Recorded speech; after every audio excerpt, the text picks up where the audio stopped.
Bonjour à tous, on continue le développement des feux additionnels, on commence maintenant.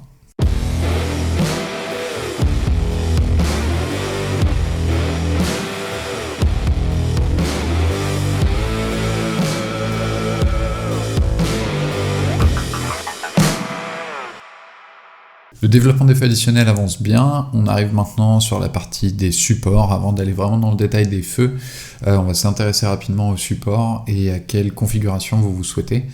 Donc voilà, on va regarder rapidement, ça va être une vidéo assez courte, mais voilà, pour savoir vous exactement ce que vous souhaitez, ce que vous avez déjà, mais voilà, savoir un petit peu quelle configuration vous préférez. Donc on va commencer par les BM, parce que c'est le plus gros marché, donc forcément on va faire des pièces uniquement BM, on va aussi faire de l'universel, on va y venir un petit peu après. Pour commencer, niveau BM, donc pour la 1250, GS et GS1, vous, quels sont les supports que vous préférez? Il y a plusieurs positions qui sont envisageables. On a soit la position haute, donc ça va être ceux du haut ici, donc qui viennent au-dessus du bec de canard un petit peu. Donc on a cette option-là, on a l'option sous le bec de canard, et ici on va avoir deux options, soit on les met assez larges, donc à peu près à la même largeur qu'au-dessus du nez de canard, ou alors on les rapproche un petit peu, pour qu'ils soient un peu moins exposés au choc, etc. Donc voilà, il y a ces options-là en position mi-haute, là, large ou étroite, et ensuite on a également la position d'origine, pour ceux qui sont déjà équipés des feux additionnels BM, ou qui ont l'emplacement disponible, c'est de venir monter les lumières directement ici, donc soit en remplacement des feux d'origine, ou alors en déplaçant les feux d'origine ailleurs. Donc voilà, c'est parmi ces ces quatre positions-là, qu'est-ce que vous préférez, qu'est-ce que vous trouvez le plus esthétique, le plus pratique, qui éclaire le mieux? Voilà, dites-nous en commentaire. Ensuite, au niveau des feux additionnels, là pour moi on a deux options, donc soit on les fixe sur les crash bars, donc ça après ça va être pour toutes les motos, hein, que ce soit du T7, de l'Africa Twin, enfin voilà, n'importe quelle moto qui a des crash bars, donc de venir se prendre sur ces crash bars là, et donc d'avoir un support qui permette d'orienter le feu un petit peu dans toutes les directions, pour pouvoir venir se prendre n'importe où sur les crash bars. Donc ça c'est une option. Est-ce que c'est intéressant ou pas? Je pense que c'est un petit peu inévitable de faire ça.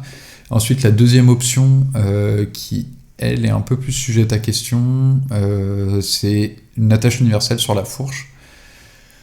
Est-ce que ça vous intéresse ou pas? Sachant que le problème, si on vient se fixer sur la fourche, donc l'avantage c'est que on peut le faire sur toutes les motos, c'est pas la peine d'avoir de crash bar, et puis voilà, du coup ça s'adapte très facilement. Le problème c'est que ça va être énormément sujet aux vibrations, et dès que le guidon va tourner, le faisceau lumineux lui va bouger aussi. Donc voilà, est-ce que ça vous intéresse? Est-ce que ça vous intéresse pas? Dites-nous. Et puis est-ce que vous voyez d'autres options à ça? Moi j'en vois pas d'autres, mis à part vraiment des supports spécifiques pour chaque moto, mais si vous avez une autre idée, n'hésitez pas à le dire en commentaire. Et enfin, dernière question, quelle configuration est-ce que vous souhaitez sur votre moto, ou quelle configuration vous avez déjà?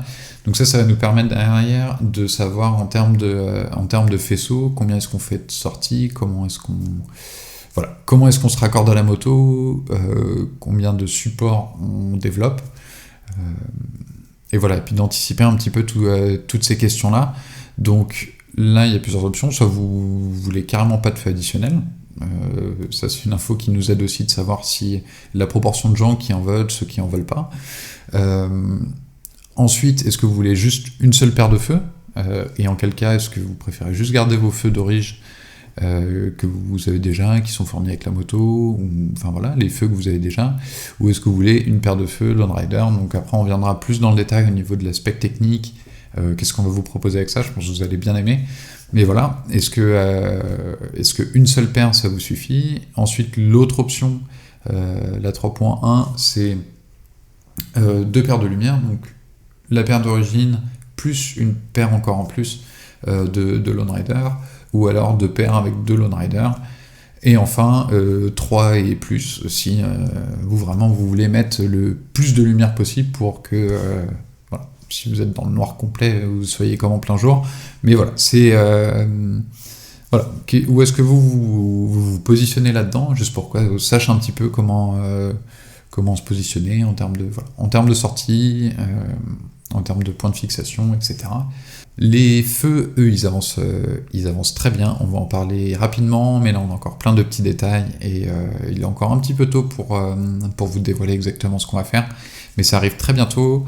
Je tiens également à vous remercier sur la dernière vidéo au niveau du top case, vous avez été nombreux à me répondre sur voilà, quel système de fixation, quel design de plaque, ça m'a énormément aidé. Étonnamment, les résultats sont assez clairs, hein. Vous voulez à peu près tous la même chose, enfin on est sur du 70% à peu près de réponses communes, donc ça nous donne une orientation super claire sur ce qu'on va développer, donc merci beaucoup.